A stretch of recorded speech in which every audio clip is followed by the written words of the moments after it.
introducing Omran, Lebanese Gorilla Shaban. Your referee in charge when the action begins, Mr. Daniel Movaheady. Dan, the gentleman Movaheady, about to get this one underway. 3 5-minute rounds if they need them in the Cage Warriors welterweight division. Omran Shaban in the green, Jack Dadames in the black with gold trim. No touch of gloves. These two sizing each other up straight away. Look how patient Shaban is.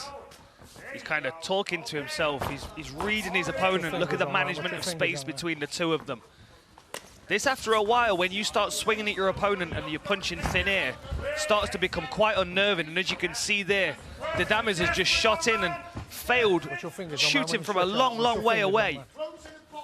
Yeah, Jack definitely wants this fight on the ground, and he's really not setting up these takedowns at all. And he's not, you know, the range control from Omran is so effective so far.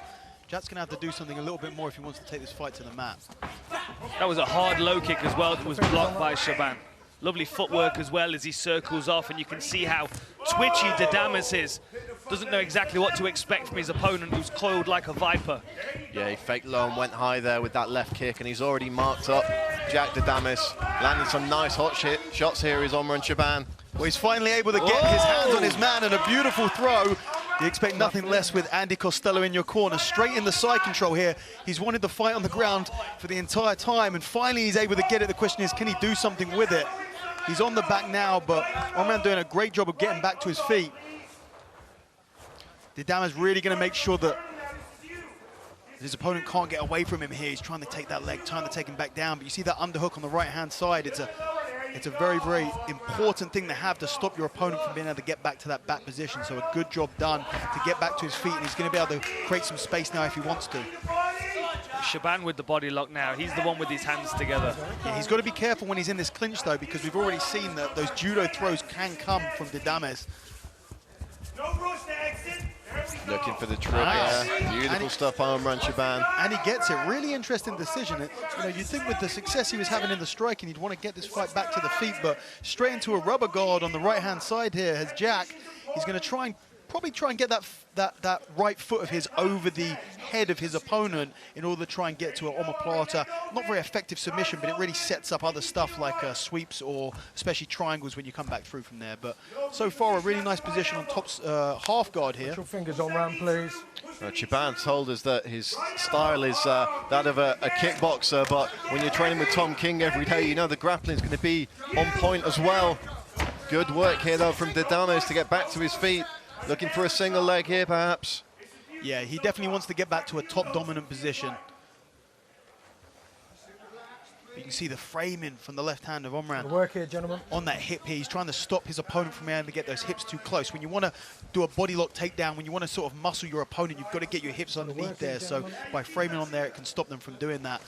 He's got an arming guillotine here. It's not particularly tight, but it could be something that he might utilize if he finds himself on his back.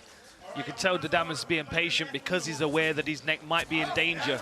It looks like he's tied it up into wrap this up into an anaconda. Yeah, I mean, this is a tight position here. He's fighting it. He's using that leg to bring it down. That's exactly what you want to be doing. This might be it.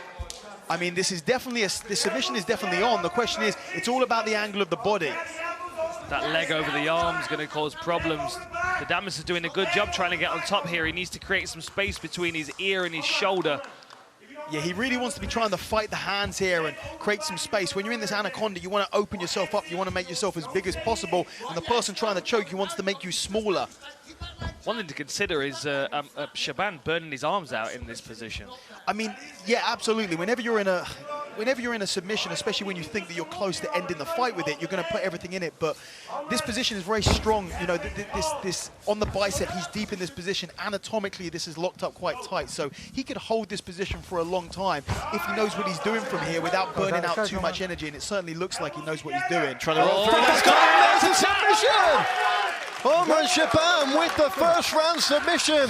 And he's limping. He limps back to his corner there, so could be that he's picked up some sort of leg or knee injury during the process. So incredible for him to get his man out of there in the first round under those circumstances. And he's very gingerly walking around the cage now.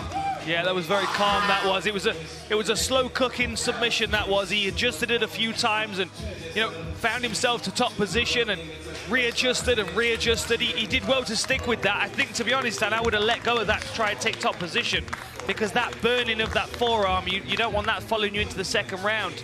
But he committed to it and he got it. Yeah, I think, you know, the setup was beautiful. We had this really loose arm-in guillotine position, and then as his opponent dropped down, he used that opportunity to sink that arm in deeper and lock it up. And then, yeah, like you said, that was probably a couple of minutes in that anaconda position, but you could kind of tell that he wasn't attempting the finish. He was working as a control position, waiting till he got to a really, really strong position where he could actually apply it, and, you know, got his man to tap out there. Beautifully done. Phenomenal stuff from Omram Chaban. Returning to us here at Cage Warriors after a couple of years away and looking like he's leveled up during that time. First fight on a new multi-fight contract with us here at Cage Warriors as well. So bright things in the immediate future for the Lebanese gorilla. Here's our man in the cage, Mr. Hal Chaplin, to make it official. Ladies and gentlemen, your referee, Mr. Daniel Movaheady, calls a stop to this contest after 4 minutes and 7 seconds of round number 1, declaring your winner by way of Anaconda choke in the red corner, Omran Lebanese Gorilla Chaban.